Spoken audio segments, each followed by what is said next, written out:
Malik sat near the back of Mr. Thompson's history class, his eyes focused on the lecture but his mind elsewhere.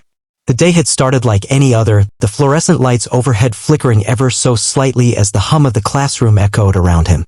Mr. Thompson, mid-40s, stood in front of the whiteboard, rambling on about the Civil War. Malik had heard it all before, but that didn't stop the teacher from repeating it year after year, the same facts, the same dates, the same tired explanations.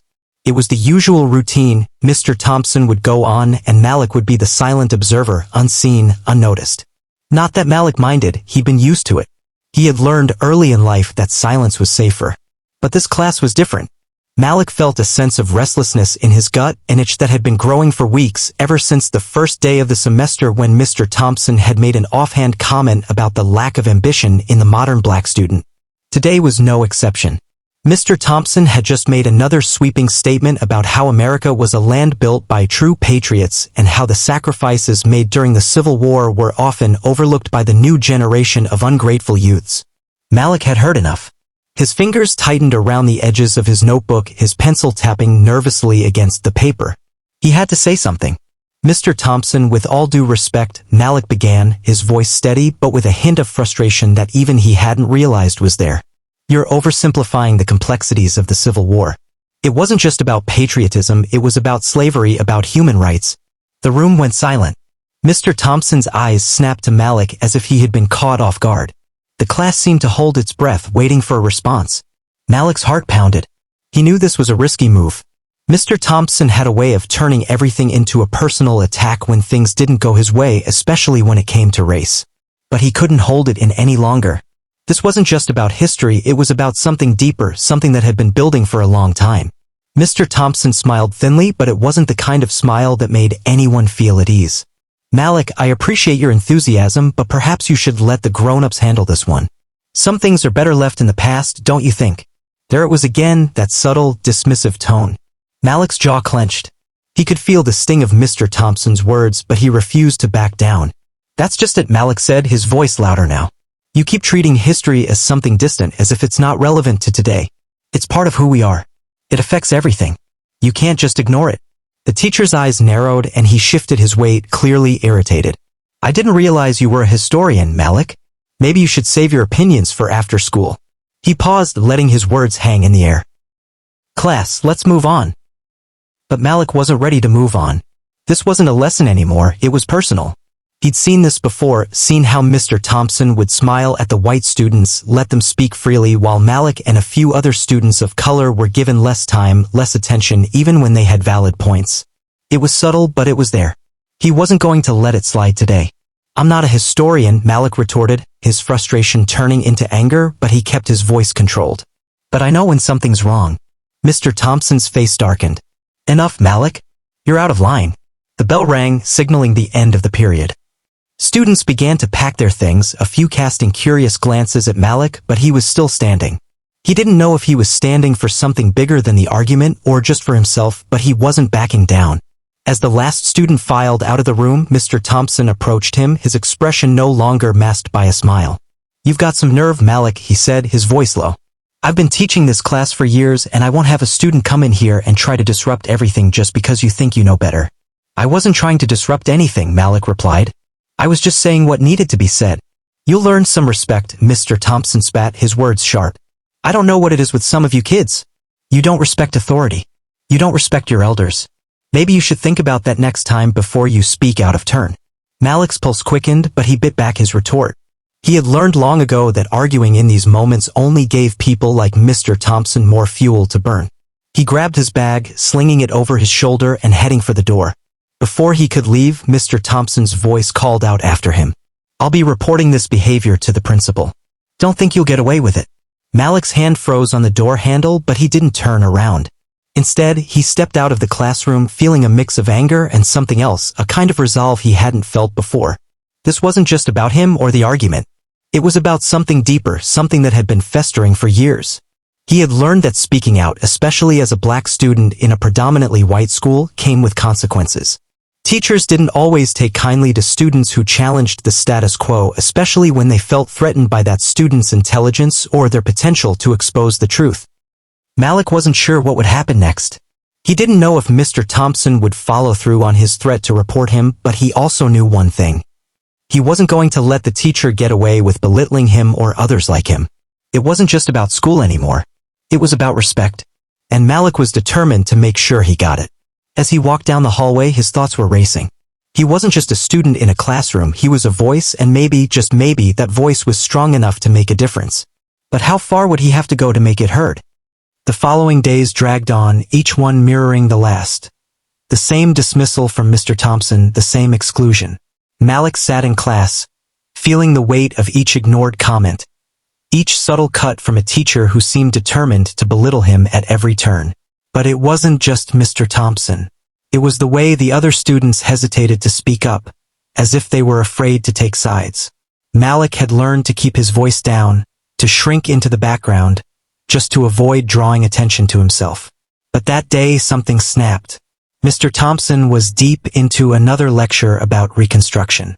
When he made his usual sweeping statement about how the post-war South had to rebuild itself without whining. He didn't miss a beat when Malik raised his hand. But there was a slight tightening around his mouth, a barely perceptible hint that he was annoyed. Mr. Thompson, Malik began, his voice cool but firm. That's not really the whole story. The South didn't just rebuild.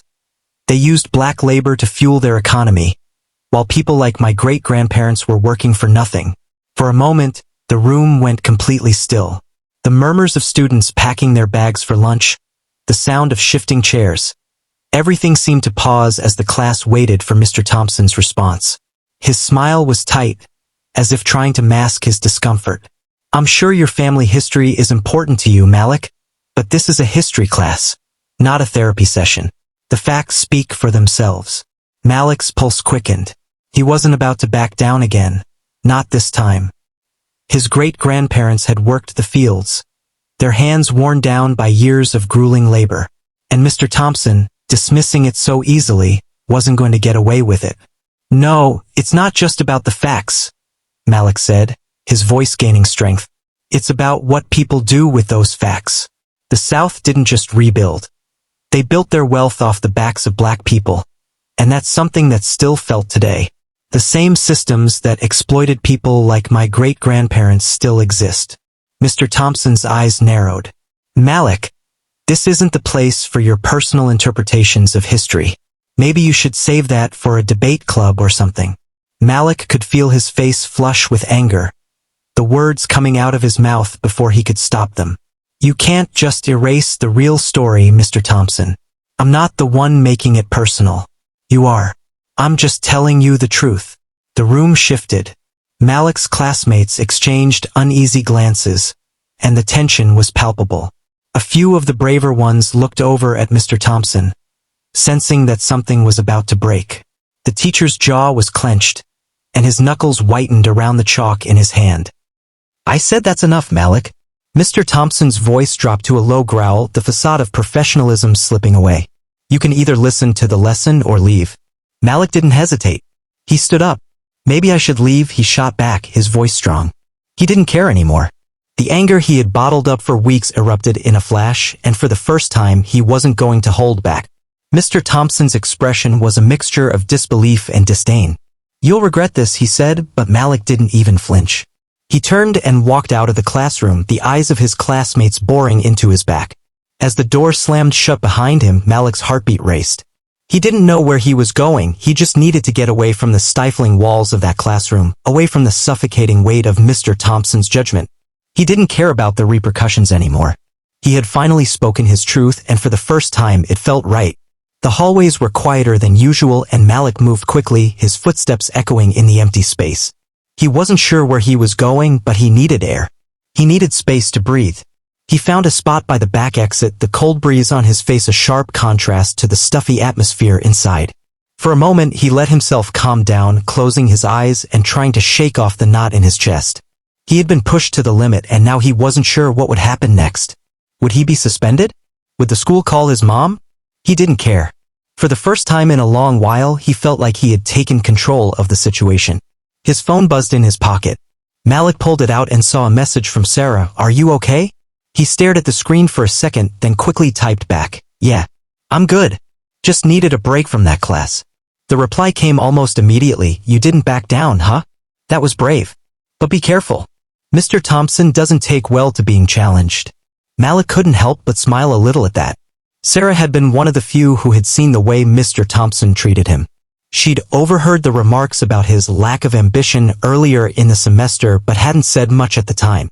She knew what it was like to be the target of subtle discrimination, though. They had that much in common. I'm done backing down, Malik typed back. Let's see how he reacts now. But as he hit send, the sound of footsteps approaching interrupted his thoughts. He looked up to see the school principal, Mr. Harper, walking toward him with a serious expression on his face. Malik, Mr. Harper said, his voice even but firm. I need you to come with me. Malik's stomach dropped. He didn't know what was coming next, but it wasn't good. He had been ready for this moment, but that didn't mean he wasn't afraid. This was the consequence of standing up. He was about to find out just how far the line of power reached in the school. Without a word, Malik followed the principal down the hallway, his heart pounding. Malik didn't know what he expected when he walked into the principal's office. But it certainly wasn't the cold stare of Mr. Thompson standing there, arms crossed, his expression tight with anger. Mr. Harper, the principal, sat behind his desk, a frown etched on his face, his eyes flicking from Malik to Mr. Thompson and back again. Malik, Mr. Harper said, his tone calm but with an undercurrent of concern. I want you to explain what happened in class today. Malik's throat tightened. He didn't want to go over it again, didn't want to relive the confrontation, but he had no choice. His voice was steady as he spoke, recounting the argument in the classroom, the way Mr. Thompson had dismissed his comments about Reconstruction and how he had finally stood up for himself. I wasn't disrespecting him, Malik said, his voice firm. I was just trying to explain my point. But he shut me down. He told me to save it for after school, like my opinion didn't matter. Mr. Thompson shifted, his jaw tightening. That's not how it happened, he interjected. Malik took it too far. I was giving a lesson and he interrupted me repeatedly. I asked him to stop, but he refused. He got aggressive. I told him to leave and he did. Malik felt his chest tighten. Mr. Thompson wasn't telling the truth. He was twisting everything. It was clear that the teacher had his own version of the events, and it wasn't going to be easy to convince Mr. Harper that he was in the right. You can't just let a student talk over you like that, Mr. Thompson continued, his voice growing more defensive.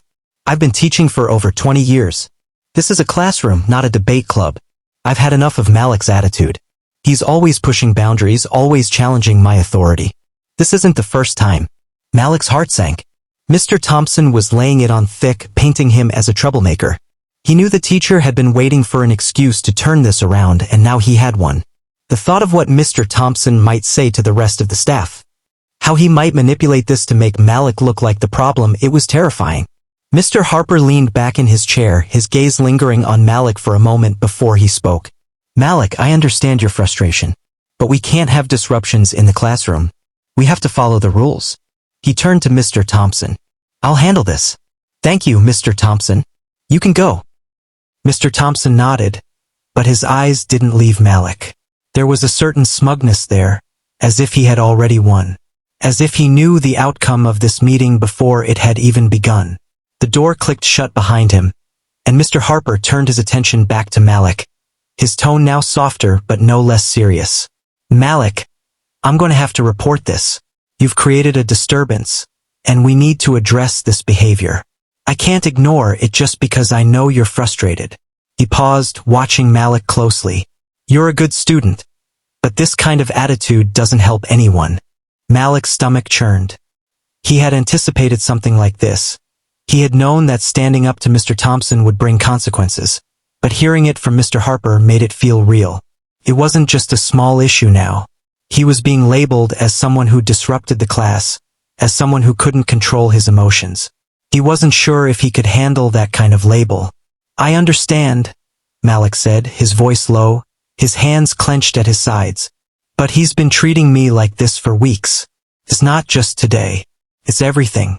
And no one is saying anything. Mr. Harper didn't respond immediately.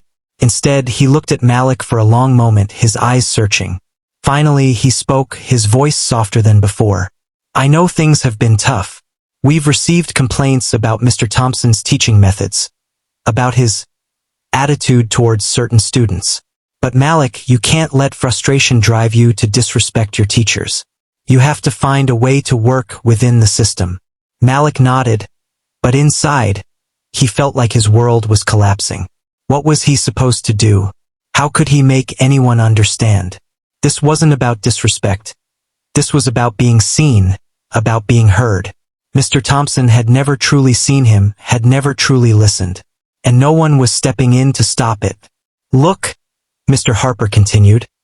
I'll take your concerns into account, but I need you to stay out of trouble, all right? I don't want to see you in here again for something like this. I'm going to handle it from my side, but you need to handle yourself.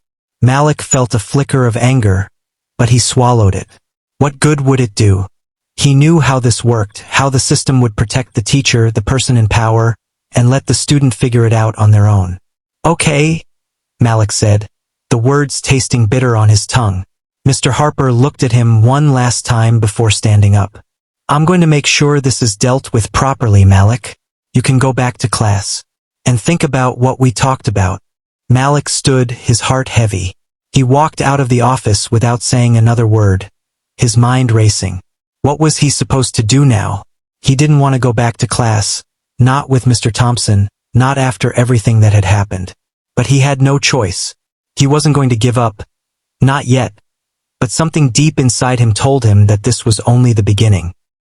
As he walked back down the hallway, he caught sight of Sarah standing by her locker, her expression full of concern. She raised an eyebrow when she saw his face. What happened? She asked softly. Malik ran a hand through his hair, the frustration boiling over. They're taking his side, Sarah. I'm the one who's in trouble now. Sarah's face darkened. That's not fair. You didn't do anything wrong. I know, Malik muttered, his voice raw. But it doesn't matter. No one's listening. Sarah didn't say anything at first, but then she stepped forward, putting a hand on his shoulder.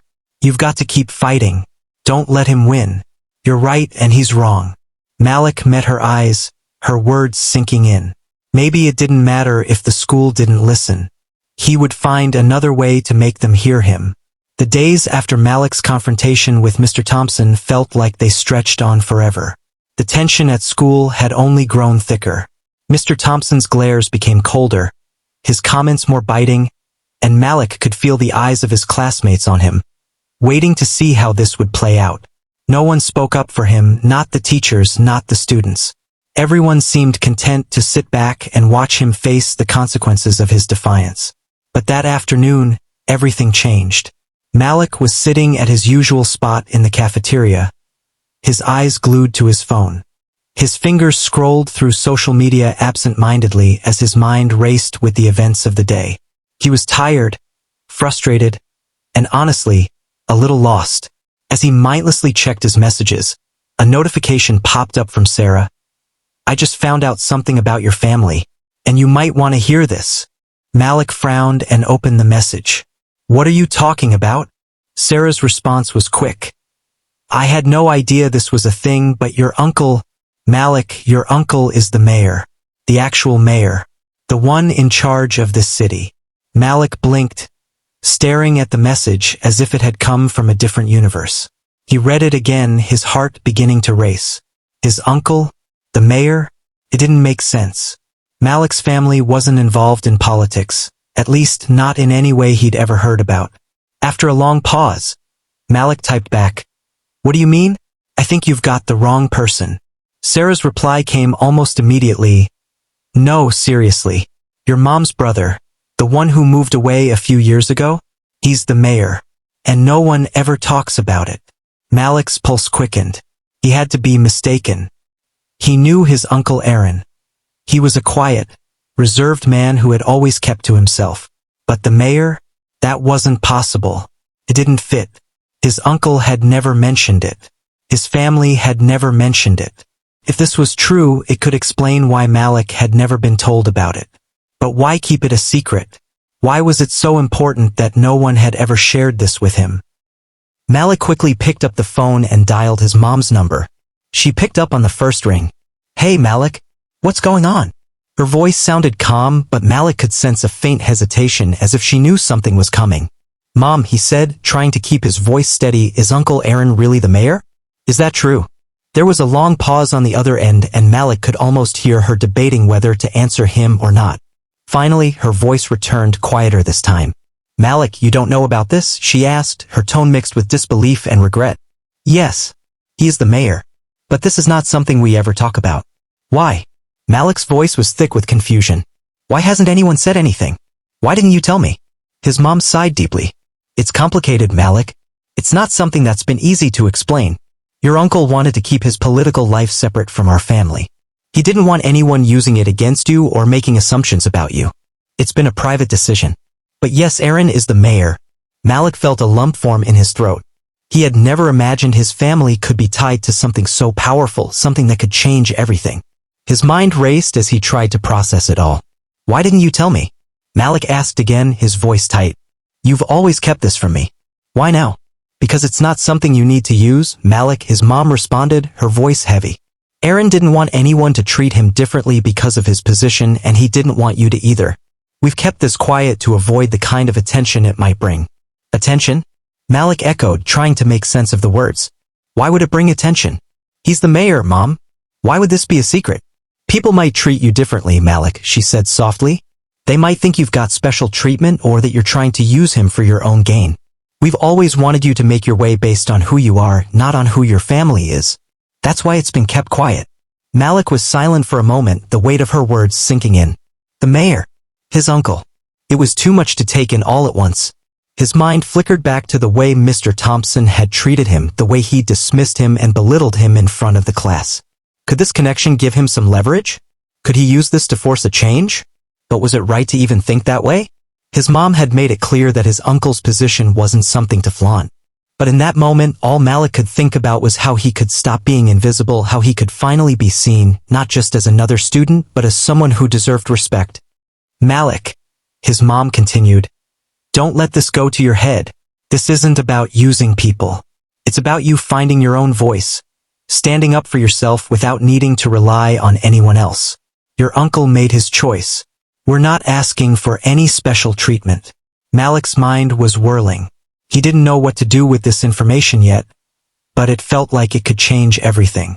He could use it to get through to people, maybe to finally be heard. Okay, he said finally, his voice barely above a whisper. I won't tell anyone. I understand. Good, his mom replied. Just be careful, Malik, and remember who you are, not who your family is. Your worth isn't tied to anyone else's name. Malik hung up the phone slowly, his mind still racing. He had never been more conflicted. On one hand, the weight of the mayor's name, his uncle's name, felt like a powerful tool. But on the other hand, he didn't want to betray everything his family had worked for by using it. When the bell rang to signal the start of history class, Malik felt a nervous energy that he couldn't shake. He wasn't sure how to handle this new information, but he knew one thing. He wasn't going to be invisible anymore. He walked into class, trying to keep his composure, but inside, he was fighting a battle. He was done being dismissed. He was done being treated like his opinions didn't matter. This time, he wasn't going to shrink into the background. As Malik sat down at his desk, he could feel the weight of Mr. Thompson's gaze on him from across the room. The teacher was standing at the front of the class, writing notes on the board, but Malik's mind was elsewhere. This moment, this new knowledge would change things. He wasn't sure how yet, but he was ready to find out. The following week was tense for Malik. Word had spread around school about his confrontation with Mr. Thompson, and Malik could sense the subtle shift in the atmosphere. The once clear lines of student groups now seemed more defined, and people either sided with him or distanced themselves from him. Some of the teachers began to watch him a little more closely, as though they had received an unspoken directive. But it wasn't just that. Something about knowing who his uncle was, the mayor, hung over everything like a shadow. He hadn't told anyone, but Malik couldn't help but feel the weight of it pressing down on him. It was during a free period in the library when Malik received an unexpected message from Sarah. Mr. Thompson called for a meeting with you after school. He said he needs to discuss your behavior in class again. Malik's heart sank. He wasn't sure if he was ready to face Mr. Thompson again, not with everything that had happened. Not when it felt like the teacher was already determined to make an example out of him. Still, he knew he couldn't avoid it forever. When the final bell rang that day, Malik made his way to the teacher's lounge, the weight of the decision gnawing at him. Mr. Thompson was already there, standing by the window, arms crossed, staring out at the empty parking lot. His back stiffened as Malik entered the room, and without turning around, he gestured toward the chair in front of him. "Sit," he said curtly. Malik sat down, trying to keep his composure. He wasn't sure what he was walking into, but he was ready for whatever came next. "I've been asked to speak with you about your conduct in my class," Mr. Thompson began, finally turning to face him. His voice was sharp, like a knife cutting through the silence. Malik braced himself, but he wasn't about to let Mr. Thompson twist the narrative. "I've already told you what happened in class," Malik replied. "I didn't disrespect you. I just spoke my mind. You wouldn't let me explain." Mr. Thompson's eyes narrowed, his gaze icy. "I don't have time for this, Malik. You're causing a disruption. You've been disrespecting me in front of the class, questioning my authority." Malik clenched his fists under the table, fighting the urge to snap back. He had been through this before. "I wasn't trying to disrespect you. I was trying to have a discussion. I don't agree with everything you say, and I shouldn't have to sit there and just accept it." Mr. Thompson's expression darkened, but before he could respond, Malik's phone buzzed in his pocket. He glanced down at the screen. Another text from Sarah. His fingers hovered over the keys, but he resisted the urge to check it right then. "This is a classroom, Malik," Mr. Thompson continued, his voice cold. "Not a debate. I'm the teacher and you're the student. You will learn to follow my rules." Malik couldn't take it anymore. The way Mr. Thompson spoke to him as though his opinions didn't matter, the way he dismissed him as if his voice was irrelevant. It was all too much. His uncle's words echoed in his mind. The promise to stand up for himself, to be seen for who he truly was. But how could he make himself heard when the very system he was supposed to trust kept shutting him down? "I'm not just a student, Mr. Thompson," Malik said, his voice low but firm. "I'm a person. You don't get to silence me just because you disagree." Mr. Thompson took a step forward, his face reddening. "You'll learn your place, Malik. You'll understand the consequences of your actions." His voice was rising now, the anger leaking through. But then, just as the tension reached its peak, Malik's phone buzzed again, more insistent this time. He couldn't ignore it. He glanced at the message, his heart stopping for a split second. "Your mom's brother wants to meet with you. He knows about the situation at school. We need to talk ASAP." The text was from his cousin, and Malik's breath caught. His uncle, the mayor, knew about what had been going on with Mr. Thompson. Malik's stomach churned. He had never imagined that his uncle would get involved, let alone step into something like this. The mayor's involvement meant everything had just escalated to a whole new level. "Mr. Thompson," Malik said, his voice suddenly steady, "I think it's time we take this conversation to someone who can actually do something about it." Mr. Thompson blinked, confusion clouding his features. "What are you talking about?" Malik stood up slowly, his gaze unwavering. "You don't get to talk down to me anymore. You don't get to treat me like I'm invisible. And if you don't start respecting me, I'm going to make sure the people who matter know exactly what's been going on here." Mr. Thompson's face twisted in disbelief, his jaw dropping. "What is this? A threat?" Malik shook his head, his expression calm. "It's not a threat. It's a promise. I'm not going to be your punching bag anymore." Without waiting for a response, Malik walked out of the room, his heart pounding in his chest. He had said it. He had finally said it, and for the first time in a long while he felt a sense of power, a sense of control. He didn't know exactly what would happen next, but he knew one thing for sure. He wasn't going to back down. Not this time. As he made his way out of the school, Malik's thoughts were consumed by the message from his cousin. His uncle, the mayor, wanted to meet with him.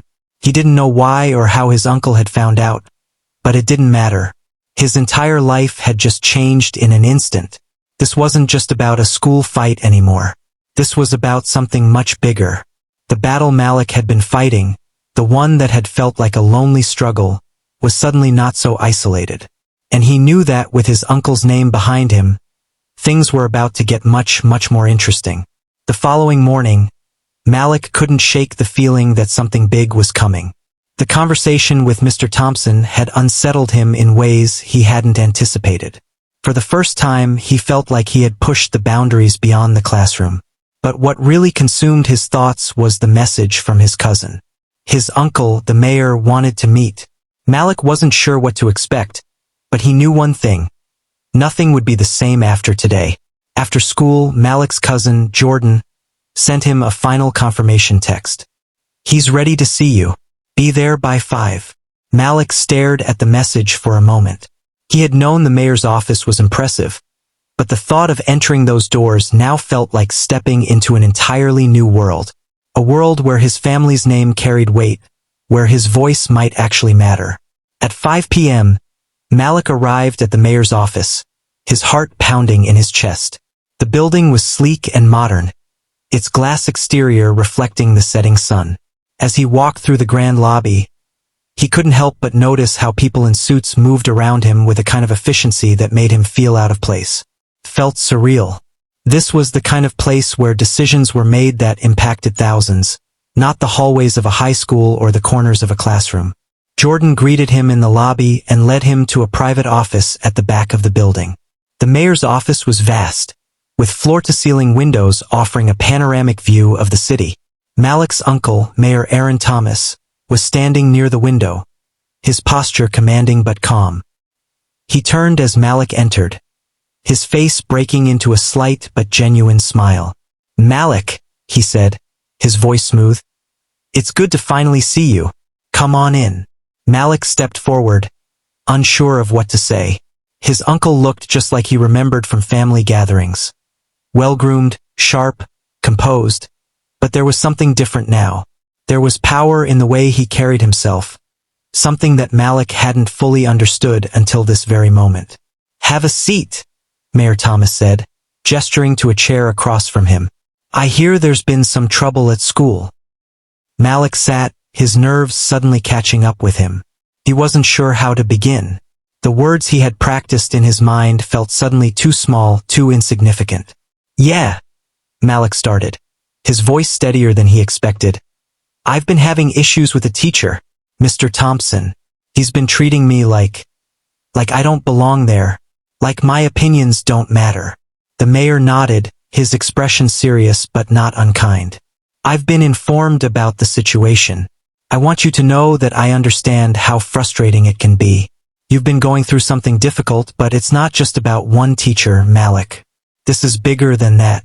It's about how people see you, how they've been seeing you all along." Malik frowned. "I don't get it. I'm just a student. Why is this such a big deal?" Mayor Thomas leaned back in his chair, his eyes narrowing slightly as he studied Malik. "It's a big deal because you're my nephew, and when you carry a name like mine, whether you want it or not, people treat you differently. They expect you to act a certain way. They expect you to be perfect. It's a weight that's hard to bear, but it's one you have to learn to manage." Malik sat in stunned silence. He had always known his uncle was important, hell, he was the mayor, but hearing him speak like this, as though his last name alone made Malik's life something more, something public, it was overwhelming. "Why didn't you tell me?" Malik finally asked, his voice raw. "Why didn't anyone tell me this before?" The mayor's gaze softened for a moment, and he sighed. "Because I didn't want you to feel like you had to live up to something you didn't choose. It wasn't my decision to make your life public, Malik. I wanted you to grow up and figure out who you are without the weight of my name hanging over you. But I see now that I may have been wrong." "Wrong?" Malik repeated, his thoughts a blur. "You're the mayor. How could you be wrong about that?" Mayor Thomas leaned forward, resting his elbows on the desk. "I should have been there for you sooner. I should have made sure you understood that you don't have to hide behind my name. But at the same time, I can't ignore that the world will always see you through a lens that I didn't choose for you. You're part of this family, Malik. You always have been. But I need you to understand something. No one can erase the way people look at you. That's why you need to be smart about how you handle things." Malik's mind was racing. This conversation felt surreal, like something out of a movie. His uncle, the man who had always been this distant figure, was now telling him things that made him see his entire life differently. "Does that mean I'm supposed to just accept how people treat me?" Malik asked, the frustration in his voice rising. "No," Mayor Thomas replied, his voice firm. "It means you need to use it to your advantage. Your voice matters, Malik, but you need to use it wisely. You can't let people push you around. You can't let them dictate your worth. And if you need help, I'll be here. Malik was silent for a long moment, absorbing his uncle's words. It wasn't just about the mayor's name. It was about everything. His education. His future. His very identity. There was no escaping the fact that his uncle's position gave him a platform whether he liked it or not. But it also gave him responsibility. I've been thinking about what's happening at school, Malik said finally, his voice quiet but determined. And I don't think I'm done with Mr. Thompson. I think he needs to understand that I'm not just going to be another student he dismisses. The mayor smiled slightly. Good. I think you've got the right idea. But remember, Malik, this isn't just about proving someone wrong. It's about showing everyone what you're capable of. This is just the beginning. As the meeting wrapped up, Malik stood, feeling more certain than ever. His uncle's words had given him clarity. He wasn't just the mayor's nephew. He wasn't going to let anyone define him by that name. He had his own path to walk, his own voice to use. As he left the mayor's office, Malik couldn't shake the feeling that his life had just shifted, not just because of his family's connections, but because of the power he now realized he held. The battle for respect was far from over, but Malik knew one thing for sure: he was ready to fight. And this time, he wasn't fighting alone. The next few days after Malik's stand against Mr. Thompson felt heavy, almost like the air itself was charged with electricity. The tension in the school was palpable, and Malik knew it was only a matter of time before things came to a head. What Mr. Thompson didn't realize was that Malik wasn't alone in this fight anymore. His uncle, the mayor, was behind him, and that made all the difference. The meeting with Mr. Thompson had been a turning point for Malik. His confrontation had made a statement, but it had also drawn a line in the sand. The school administrators had been quick to sweep the issue under the rug, trying to dismiss it as a misunderstanding between student and teacher. But Malik's words had lingered in the air, and his promise to escalate the situation wasn't one he intended to break. On the morning of the following week, Malik received a message from his cousin, Jordan. "Uncle's taken action. Thompson's going to regret underestimating you." Malik's heart skipped a beat. His uncle, Mayor Aaron Thomas, wasn't one to sit idly by when it came to matters of justice, especially when they involved family. The mayor's reputation was built on making things right, not just in public policy, but in the people's lives. Malik didn't know exactly what his uncle had done, but he was certain it would be something that Mr. Thompson would not forget.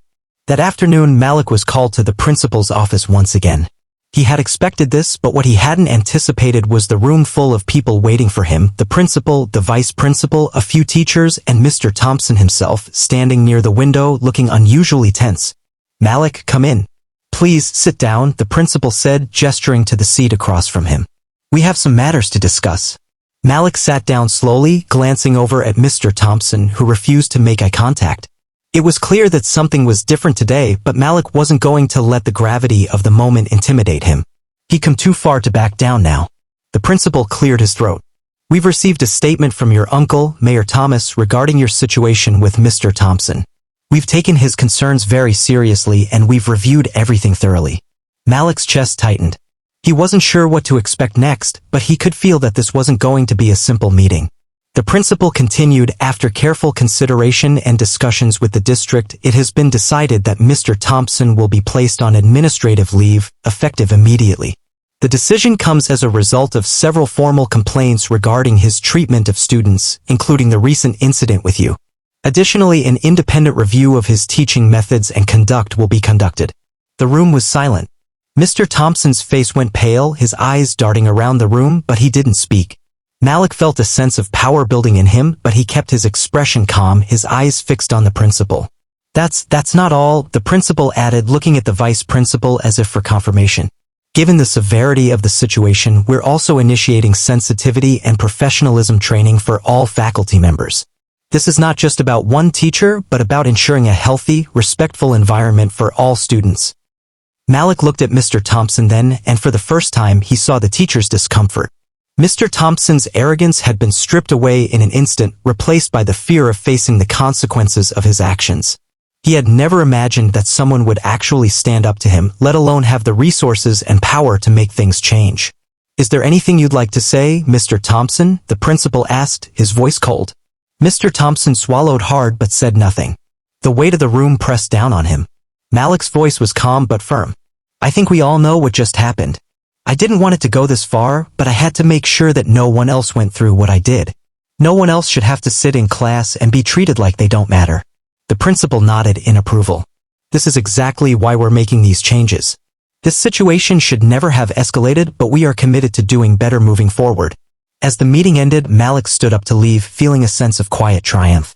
He hadn't just gotten Mr. Thompson reassigned, he'd forced the school to confront the larger issue, the culture of disregard that allowed teachers like him to feel untouchable. But just as he reached the door, the principal's voice stopped him. Malik, I think you should know this decision wasn't made lightly. The district's been in talks with your uncle for the past few days, and he's made it clear that the school will not tolerate any form of discrimination. He's ensured that the right steps are taken to prevent this from happening again. Malik turned around, feeling a surge of pride. His uncle hadn't just intervened, he'd used his position to force real change. He hadn't allowed a single teacher to derail Malik's education or future. He'd sent a clear message to the school and to anyone else who might try to stand in Malik's way: you don't mess with his family. When Malik left the office, the school felt different. He walked through the hallways with his head held high, knowing that the fight wasn't over, but it had taken a turn in his favor. He hadn't just used his uncle's name to get ahead. He had used it to expose the truth, to bring justice where it was long overdue. Later that evening, his phone buzzed.